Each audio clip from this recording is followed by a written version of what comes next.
Oke, bismillahirrahmanirrahim. Assalamualaikum warahmatullahi wabarakatuh. Bagaimana kabarnya kakak solih-solihah semuanya pada pagi hari ini? Mudah-mudahan semua dalam keadaan sehat walafiat. Baik kakak-kakak semuanya, kita akan mulai belajar. Tentunya kakak-kakak semuanya sudah bersiap ya. Hari ini Ustazah akan menjelaskan tentang menentukan ide pokok berdasarkan gambar pada materi Bahasa Indonesia kelas 5 pada KD 3.1. Ide pokok. Ide pokok adalah ide atau utama yang dibahas dalam suatu bacaan, di mana ide pokok ini selalu diikuti dengan ide pendukung. Oleh karena itu, ide pokok ini sifatnya terlalu umum.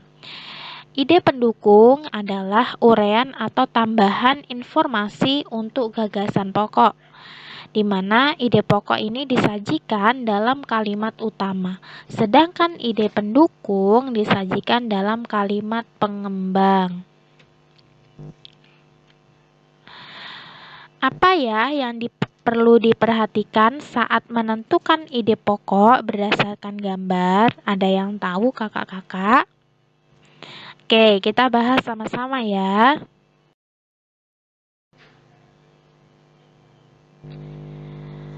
Yang perlu diperhatikan saat menentukan ide pokok berdasarkan gambar adalah: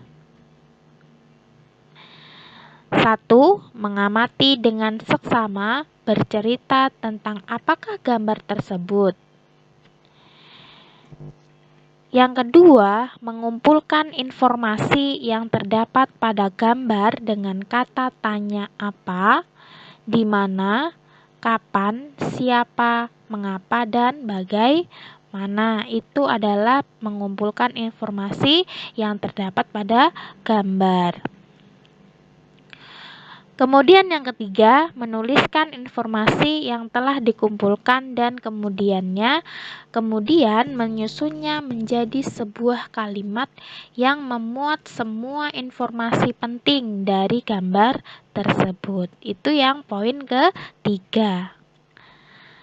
Kemudian, ide pokok hanya dituliskan dalam satu kalimat saja dan tidak terlalu panjang ya kakak-kakak. Jadi diingat, ide pokok itu hanya dituliskan dalam satu kalimat saja dan tidak terlalu panjang. Kemudian juga tidak berulang-ulang.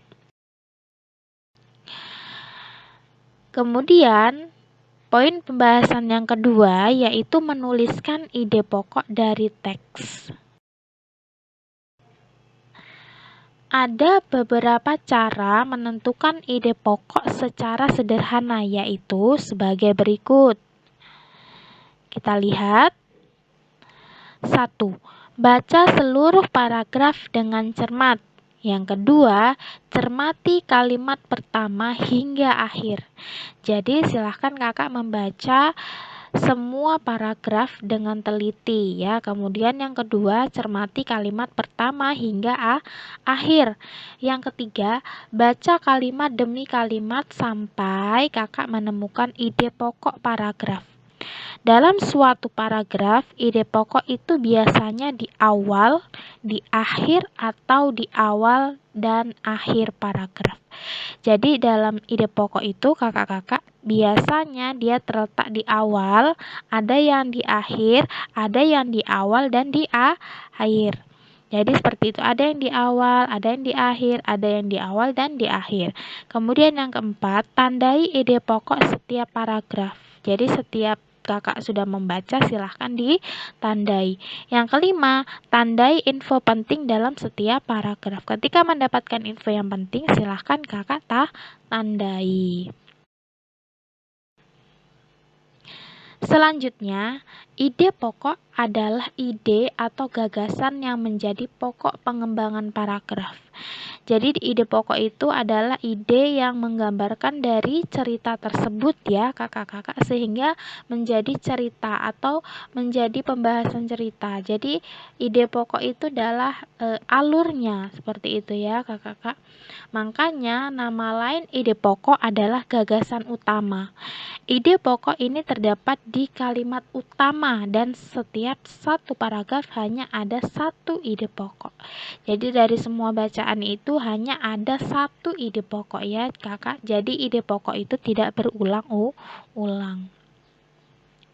Kemudian satu hal yang perlu kakak ingat adalah kalimat utama, yaitu kalimat pertama.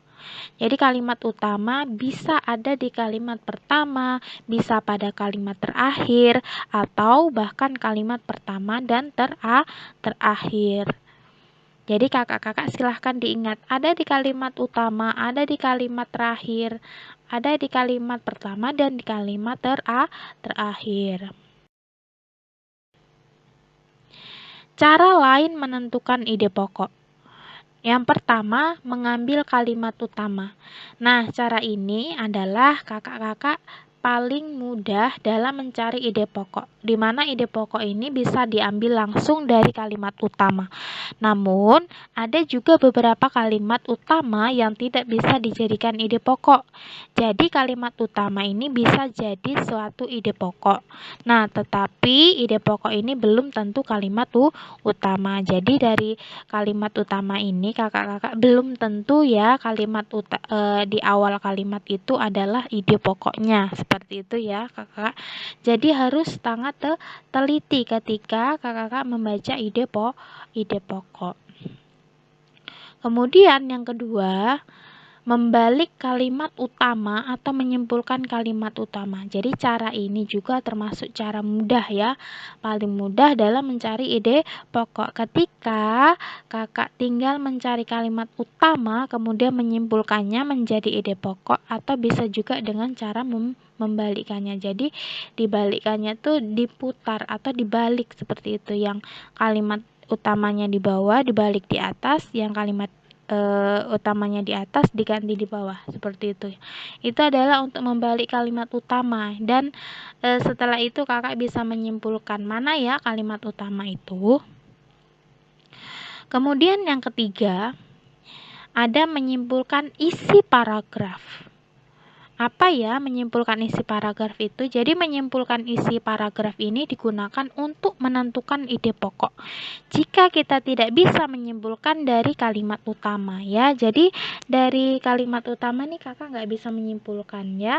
Seperti itu. Jadi kakak menyimpulkan dari isi paragraf tersebut. Semuanya kakak simpulkan. Jadi itu agar bisa menentukan ide pokok ya. Seperti itu. Itu adalah cara lain untuk menentukan ide pokok. Itu ada tiga. Yang pertama, mengambil kalimat utama, kemudian membalik kalimat utama atau menyimpulkan kalimat utama. Yang ketiga, menyimpulkan isi paragraf.